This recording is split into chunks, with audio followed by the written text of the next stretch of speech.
Hi there, this is Dr. Evan Osar, developer of the Integrative Movement System.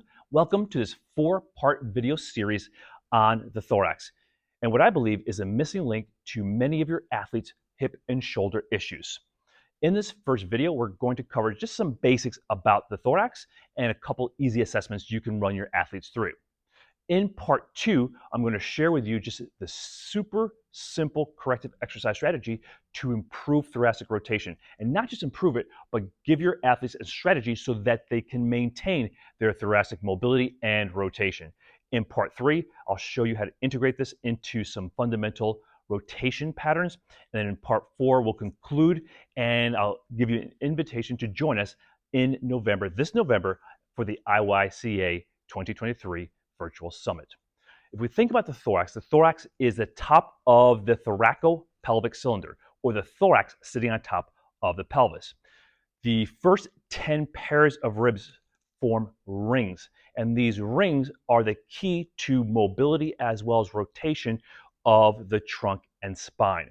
So our first priority when we're looking at our athletes and assessing our athletes is looking at the alignment of these rings. The rings should be stacked up so that the 10 rings stack up over top of the pelvis, which is also a ring. So that makes up these 10 rings of the thorax sit on top of the pelvic ring, and that forms that thoracopelvic cylinder. So this is a virtual cylinder. What's cool about the cylinder is not only is it highly mobile, it's also highly stable when the individual is maintaining their optimal alignment, breathing, and control. We'll get into alignment, breathing, and control more in the next 3 videos. Today, I want to show you a couple assessments for the thorax. So the first thing we do with our athletes is we just have them put their feet directly underneath their pelvis.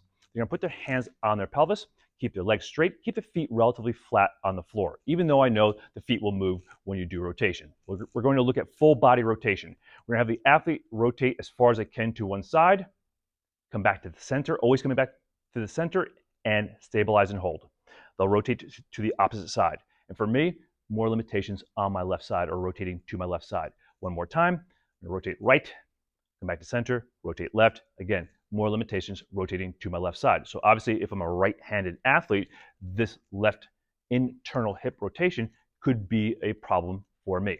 Next assessment, we'll take a yoga block. If you don't have it, that's fine too. This will help lock the lower body. So now we're going to focus more specifically on rotation and movement of the thorax. Put the hands in front of the sternum. We're going to have the athlete look over their shoulder and then turn their thorax to their right side, keeping the hands in front of the sternum, come back to center. They're going to rotate to the left side, comparing side to side. So again, my right rotation, freer, then my left rotation feels a little stuck. If I try to push it, you're going to see me have to do something to get around that restriction in my left rotation. So standing rotation, hip rotation, limited left, seated, trunk rotation, limited to the left. The final assessment we're going to do is we're going to just focus a bit more on the thorax rotation. We're going to have the athlete sit back on their heels, place their forearms in front of their body. They're going to cross one hand over their opposite shoulder and then just rotate to the side. And again, just see how clean and pure their thoracic rotation is. We're going to compare it side to side and see if we find the same thing. And the same thing, more limitations rotating to my left side.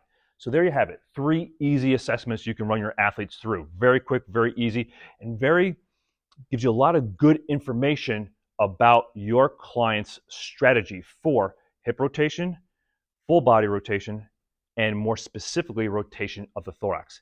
In the next video, I'm going to share with you a corrective exercise strategy, a very simple corrective exercise strategy to help you address the limitations you found in your assessment. If you're interested in learning more about the IYCA 2023 Virtual Summit, click on the link associated with this video, and I look forward to seeing you inside the commentary. Feel free to leave your comments and or post any questions, and I'll get back to you shortly. This is Dr. Evan Osar. I'll see you in video number 2.